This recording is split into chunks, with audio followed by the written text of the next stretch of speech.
This is Nanbaka prison. No one knows its exact location because this information is classified as a top-level state secret, making it the strictest prison in the world. Suddenly a group of prisoners began to escape from the prison and the security system and guards were immediately dispatched. These 4 escaped prisoners have unusual backgrounds. All 4 were arrested in many places and escaped prison many times with a success rate of nearly 100%. On the way to escape, the prisoners did not forget to tease the prison guards. They must close all escape routes. All 4 people knew that they were being closely watched by guards and that the doors were deliberately leading them somewhere. And no matter how many traps there were, the 4 of them were not afraid. They all quickly went through a door. Person number 11 had a feeling there was a trap, so he threw a card and there was a laser beam. He drew a diagram according to his hunch and began to squirm. The remaining 2 people also followed, but then all 3 fell down, but nothing happened because number 15 turned off the laser with the control panel. Then the 2 sides of the wall began to retreat and number 15 saw the escape route above and quickly rode up with the rest. The ventilation system had anesthetic gas, so the 4 climbed down again and were hit by falling rocks. 4 people had to run and jump down the garbage pipe, but they could still survive because there was high-voltage electricity under the pipe. When the rocks rolled past, the 4 people climbed up again. Deputy Supervisor Yamato chased after him. So a chase begins, but they chase each other through the maze. All 4 now ran to a large room and the security guard was waiting here to shoot them. This blue-haired boy stood up to block the bullet and thought there had been a sacrifice. But no, he was injected with a sedative and was resistant to the drug, so nothing happened. Several service dogs rushed toward him and he hugged them, ruffling their fur. The group continued to overcome a series of other traps and reached the largest door. The door has all kinds of locks, but there is no lock that number 15 cannot open. He accidentally caused the door to self-destruct, and after some tinkering, the door opened just before it exploded. But their final test awaits here. Chief Supervisor Hazim is the challenge they must overcome. The first person rushed forward and was punched.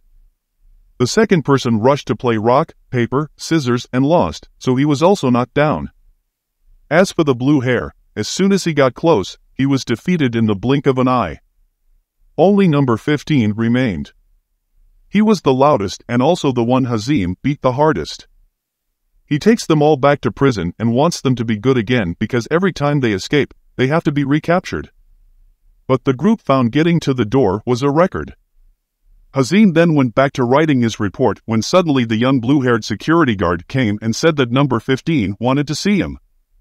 Number 15's real name is Dugo, number 11 is Uno. The young men with blue hair are Nicholas and Rock. The 4 people looked at the computer and saw that they had just caught a cold-blooded murderer and would most likely be brought here. 4 people ran out and asked Hazim not to let that guy in here. The 4 young men then discussed what they would do if they escaped. Obviously they won't find a job that no girl likes. There is good food, large bathrooms, air conditioning, and you can often play sports. That day, Hazim had to catch Dugo because he tried to run away again, but it was just a bet. All of us who came to watch thought Hazim had a girlfriend, but he said this was his sister, but a younger brother. We were all shocked because this life was all a scam. At this moment, Warden Momo returned. She ordered Hazim to come to her. So Sitaro immediately went to call Hazim. As soon as he left, Dugo escaped again. Sitaro wants you back so he can stay out of trouble. But Hazim's younger brother wanted to talk to Dugo. At this time, the warden told Hazim to pay special attention to Zugo because he was the son of the greatest prisoner in this prison. Hazim's younger brother wondered if Dugo could open all types of locks but could not open the ones on his neck and arms. He said someone put this on him while he was sleeping. There was no way to open this thing, so he tried to find the person who handcuffed him. He has a scar on the back of his neck and he suspects only he can open this thing.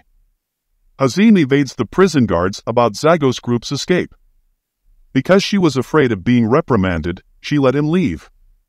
He thought she considered Dugo's group to be mischievous, but he only saw them as a bunch of mischief.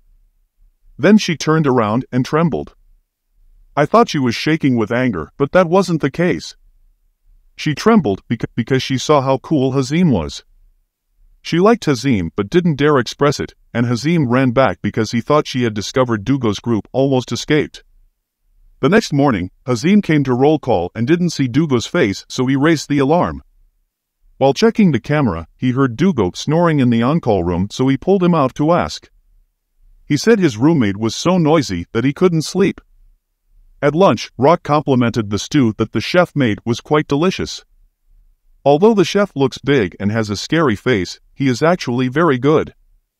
He was praised, so he brought Rock a giant cake. When he returned to his cell, Uno boasted that he had found some interesting toys.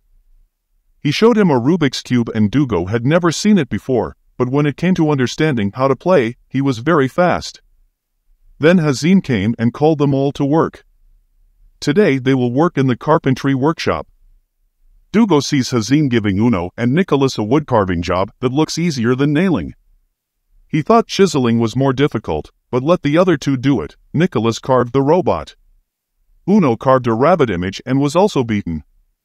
Dugo and Rock seemed to do better, but Dugo caused the drawer to automatically hit Hazim in the face, so he was beaten. After finishing work, he went to his room to smoke, but Zugo ran out again, so he handcuffed him and told Sitaro to go back and check the rest.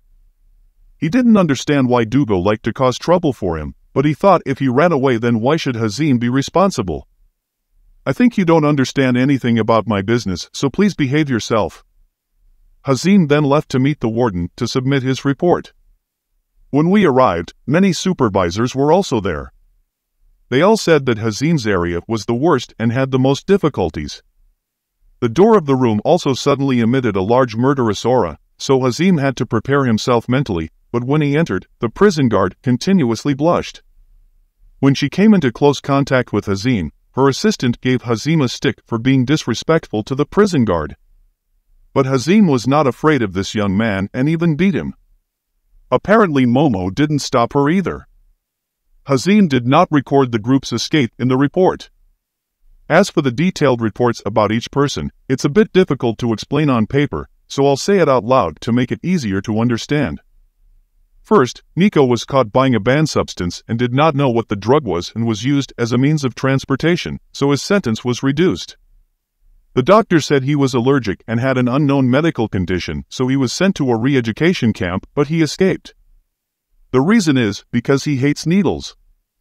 In other prisons, when it was time for testing, he would run away, but here, they used the medicine he liked, so he no longer wanted to run away. The second person is Rock. This young man likes to fight and was arrested for fighting. The reason for escaping was simply because the food in previous prisons was so bad. The food is much better here, so I don't run away anymore. Next was Uno, whom Hazim always had to keep an eye on if he was planning on betting with another prisoner. In addition, he especially likes girls. In previous prisons, he escaped to find a girl to flirt with. The reason she stays here is probably because she has no one to date anymore. The last person, Dugo, was arrested for theft, and the number of times Dugo was caught escaping from prison is considered the highest. Hazim then withdrew, and he still couldn't trust Dugo completely because he was too mysterious. Dugo was later arrested again, and the truth is that he escaped from prison just for his hobby. Everyone has to admit that this place is quite more comfortable than life out there. But a dangerous-looking guy has his eyes on the group. The next morning, the warden heard that someone had just escaped from prison, so he let that person into this prison. And you will let him into Hazim's quarters. Hazim then set out to meet the prison warden and found Sitaro crying. When asked, he told me that he had just been threatened by Dugo's group. They tease him just because he's so handsome. He doesn't want to be suspended just because he's handsome. Hazim advised Sitaro to be strong, because if he can't do it here, he won't be able to do it anywhere else. He shows him how to deal with Dugo's group, which is violence. But only Hazim's physical strength can do that, and Sitaro can use more cunning tricks. As for Uno, he really likes girls, so if you give him a magazine or something related to girls, he will be fine. As for Rock, although he likes to fight, he also loves to eat, so giving him today's menu means he's good. Nico just shows him a movie and gives him a piece of cake. For Dugo, as long as the other 3 people did nothing, he had lost 40% of his motivation to run away, so it would be easier to deal with. Hazim then went to see the warden and heard that the new prisoner was about to be brought to his cell. Hazim had to accept, and when he returned, he saw that Sitaro was happy to do it Hazim's way. But he realizes that Sitaro has been turned into a servant by the other 4, and he also announces that a new prisoner is coming. Dugo's group then also heard about the newcomer when suddenly Hazim brought the new young man. This newcomer introduces himself as Kumo and is a genuine ninja. Everyone was fascinated because it was the first time they saw a real ninja. Dugo thinks what to do at this time, and Kumo pulls out a kunai to threaten the ninja. Dugo said that the reason he was arrested was probably because of illegal weapons trading, not because of illegal trespassing. He easily escapes from prison using ninjutsu, but escapes and is recaptured by Dugo. He thinks he's better than this ninja.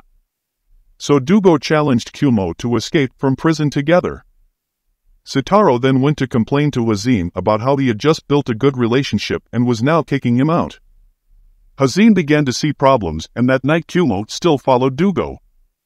The other 3 children also followed and said they would go along as spectators. Dugo then repeatedly unlocked and turned off the laser, while the remaining group mostly just followed and observed. He found it better to leave alone. And so Hazim arrived. He is suspicious when Sitaro runs back. The remaining 3 people said they only went along as spectators. Kumo starts doing crazy things like hiding, but gets punched. He then spread the nails around and finally locked himself up.